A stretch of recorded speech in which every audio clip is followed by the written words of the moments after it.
lot of hype, lot of drama. And much before the series started, India versus Australia, India, of course, they lost the series to New Zealand at home 3-0. But still, there was a sense of anticipation that India-New Zealand series was one kind of a bad dream that happened, which normally never happens with India, but it has happened. And we must move on. And actually, we moved on pretty well. Started the BGT with a thumping 295 runs win in Perth. And it appeared that India, they have forgotten the loss of 3-0 at home, inflicted by New Zealand. But the recent past suggests to me that the Indian batting is really, really struggling. If you look at, yes, we have been winning, we have been the proud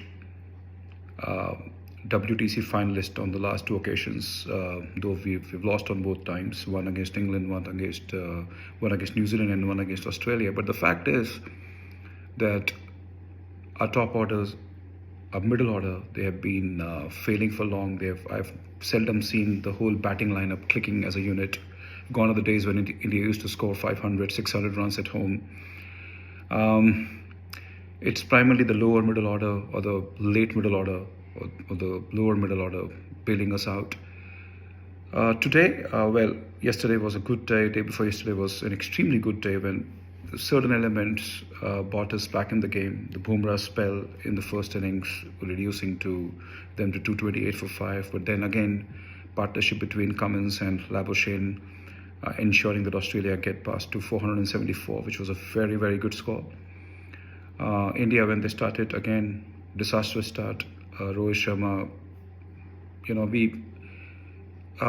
at this stage, I would say that we are playing with absolutely only two pure batsmen in Jaiswal and KL Rahul, and just one pure bowler, which is Bumrah, and there is an all-rounder called Nitish Kumar Reddy. But the fact is, these are the only four people who are the silver lining in the whole team. And you can't win matches if you have only four players contributing all the times. So Jaiswal was always, he looked solid, but I think Rohit Sharma, time has come. Though I always was of the opinion that Rohit Sharma was a forced test opener. He was never a test opener. Great batsman comes to white ball cricket. Great batsman comes to T20 cricket, especially on Indian docile wickets, flat wickets. He's a flat track bully. Rohit Sharma, again, Virat Kohli, again, there are two phases, pre-COVID, post-COVID. Pre-COVID, Virat Kohli, something happened to Virat Kohli during the COVID phase and he has never recovered after that. And I think time has come for him to make a move on. You can get out one time, two time, outside the off stump. Was his weakness when he started his career. You remember that 2014 series against England where Anderson almost ended his career. He came back, worked on his weakness, and I think in this series again he has been exposed. And even if I go and bowl today, I know where I have to bowl to Virat Kohli, and I'm sure out of 100 balls if I bowl to him, I will get him out at least once. So that's a confidence level. You can't save test matches, forget about winning. 340 runs is a lot of score, and you got to be realistic, right? We have not been scoring, forget about 300. We have not been scoring even 200 in this Australian series. I mean, twice we have scored. Second innings of the Perth test match, and then the first innings of this test match, we've scored in excess of 250, 300. On both the occasions, we've looked good. But 340, Kohli out, Sharma out, and Rahul out, meant that you can only draw this game. And I think Pant and Yashasvi, they were playing to do that. But after T, something happened. I don't know what T did Australian make.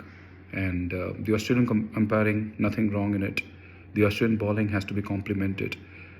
If I look at, if India were playing with only one bowler, which is Bumrah, I think Australia also had a problem because the Stark was not completely fit. Cummins, I must compliment his captaincy, his bowling, his astuteness, his presence on the field. Smith scoring two back-to-back hundreds, Head scoring those 200s in second and third test match.